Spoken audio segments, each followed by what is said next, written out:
I'm in my Crocs. Guess what I did? I had this thing laying around for like a year or so and decided to bolt it on today. I did a very ugly job, but I don't care because I fucked up my trunk anyway. And yeah, started to remove some stickers on the car because we need to get it ready for a specific color coming in the future. So all the stickers on the windows, they're fine. All the stickers on the body, need to get it off.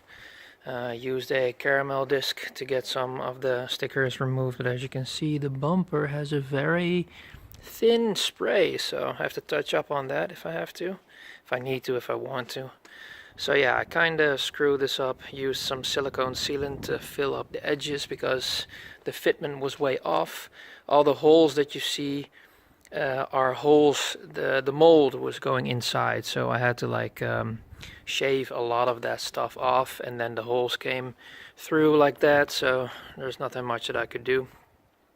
This is a very bad replica spoiler, and I don't know where the dude bought it, but I bought it like I think a year ago or something from a dude, and he already said it wasn't the best stuff ever, but we're probably going to do something with this anyway, so it doesn't look that bad from here if you see it like that. You know, got some silicone sealant all around it so it doesn't go raining in. And yeah, probably gonna do some plasti dip over it to make it nice black, and also protect it a little bit more from either the rain or other stuff coming in. So yeah, all in all, another day well spent, I suppose.